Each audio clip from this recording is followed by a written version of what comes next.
Hi everyone, my name's Sarah and this is my channel So Sarah Sewed. Today's video is just a quick catch up of what I've been sewing recently.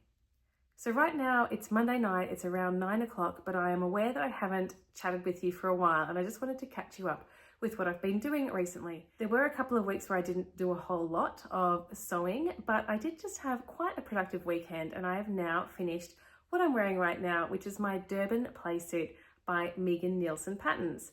Now this one has been on my list to make for quite a while. I made one of these a couple of years ago, but the fit just wasn't great on me. It just wasn't long enough in the body for me to wear comfortably. And since then I've wanted to make a new one. So the Durban jumpsuit has a number of different variations you can make. You can make it long pants or shorts. You can make it V-neck or round neck. You can make it sleeveless, short sleeve or long sleeve. And you can make it with or without a belt. So for my version, I've obviously made the V-neck, I've made the short sleeves, and I've put the belt on. The fabric that I've used for this is by Dupes Designs, and it's a cotton twill. So it's quite lightweight, but a really nice fabric for a summer play suit. So I'll put some photos in. I've just taken some photos right now of how it looks. This is the first time I've even tried it on, and I'm pretty happy with the fit. I ended up adding about 1.5 inches to the bodice and 1.5 inches to the rise. And lucky I did, because it really only just fits as it is. There's definitely not a whole lot of extra room. Like any of my clothes, I want them to be comfortable and I want to be able to do practical things in them. For example, hang out the washing comfortably or do any kind of stretching that I need to do throughout the day. And I feel like with those added 3 inches in the length of this body, I've got it to a point where it will be very comfortable for all sorts of activities. I did make one change to this pattern, and that was the belt pattern pieces.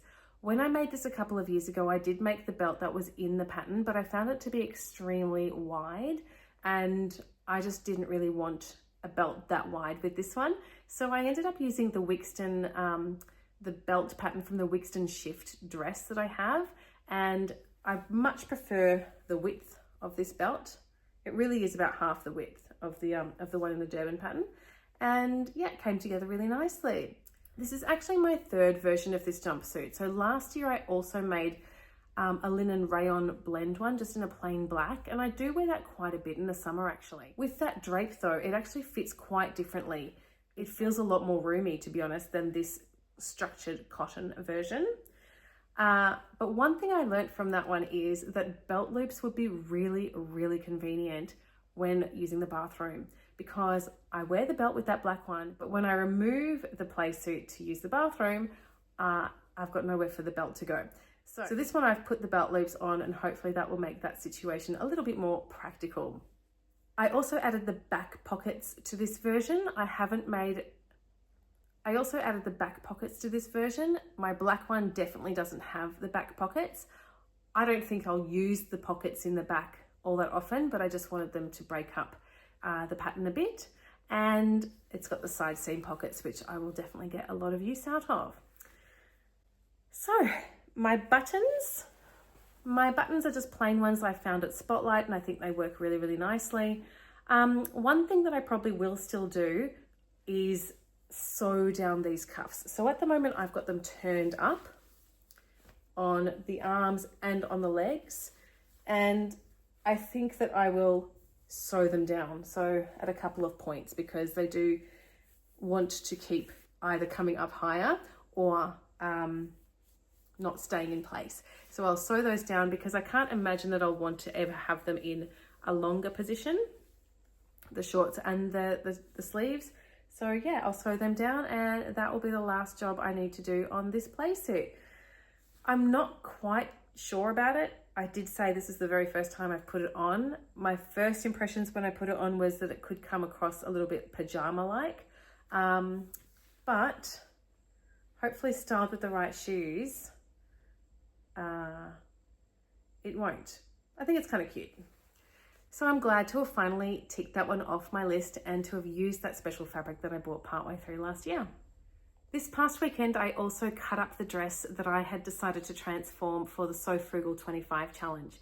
So if you watched my previous video, you will have seen me talking about my Floriette dress that I just never wore. Again, it's in a Dupes Designs fabric, an absolutely gorgeous floral fabric. and I wanted to be able to wear it. So I decided to cut up that dress and make it into something else. I did have a few patterns I was considering using for that repurpose, but as it turned out, only one of those patterns actually fit on the dress pieces that I had. So that was the route I went down. And that pattern was the Agostina Boxy Top pattern by fabricsstore.com.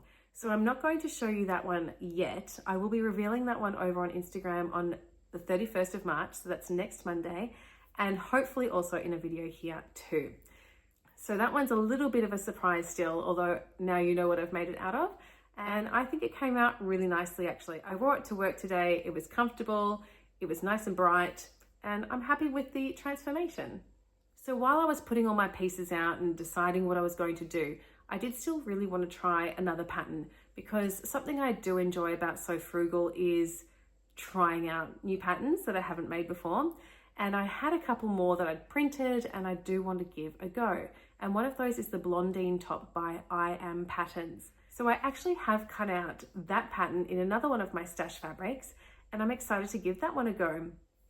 So the fabric I ended up using was one of my cotton ikat fabrics that my mum got me in Bali last year. I've been wondering what to do with this particular fabric, and one of the challenges was the print that is in this fabric and how that would affect what pattern I was going to use. So the Blandine top, it can also be made as a dress. It's just a very wide boxy top. It's actually quite a bit wider than the Agostina, which is why I couldn't fit it on my fabric from the dress.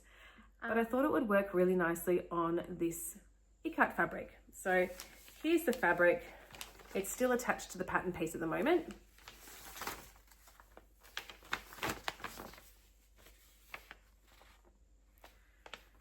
As you can hopefully see, it's just got this little grown-on sleeve. It does have an option to do a turn-up, and I have cut that out too. So the sleeve will be extended a little bit with that little turn-up cuff. Then it's got a binding for the neckline and then just a turned-up hem. So I think that will be a really, really quick sew when I get the chance to sew that one up, hopefully by the So Frugal deadline, because then I can enter that one into that challenge as well. But I think I'll get quite a bit of wear out of that, because I wear my other boxy Agostina top all the time, and I love how simple that shape is.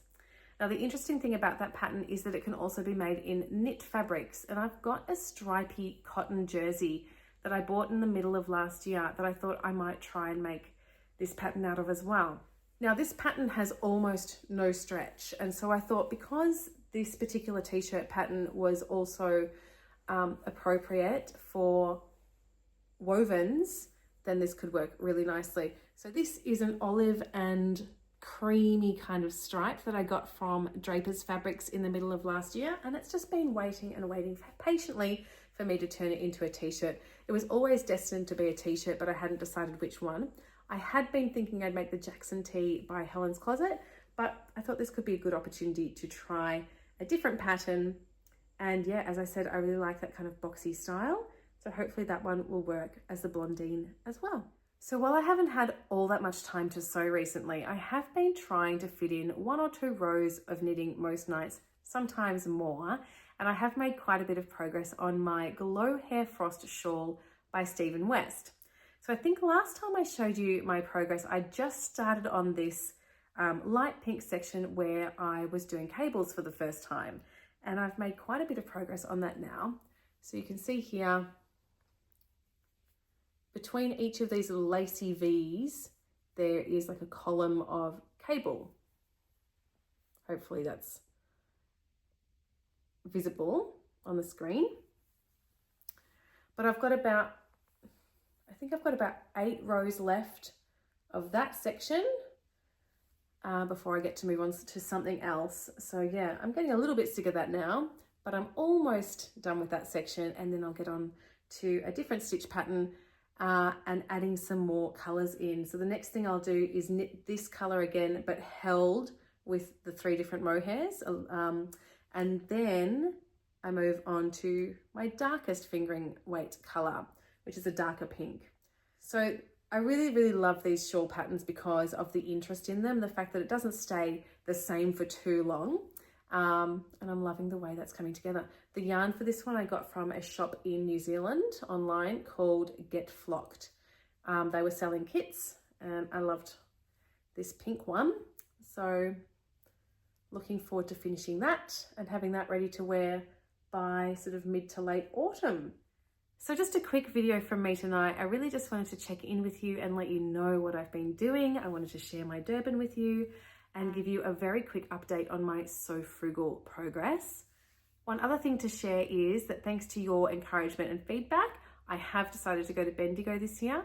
My parents and I, along with my 2 boys, will be going down for 3 nights. We've booked some accommodation. It'll be lovely to be down there in the school holidays, and then we'll finish with the sheep show. So I'll definitely be at the sheep show on the Friday and potentially on the Saturday before we come home as well. So maybe I'll see you there. So I hope you're all well, and I'll look forward to seeing you in my next video where I will be revealing my So Frugal 25 make and hopefully some other plans and makes as well. I'll see you then. Bye-bye.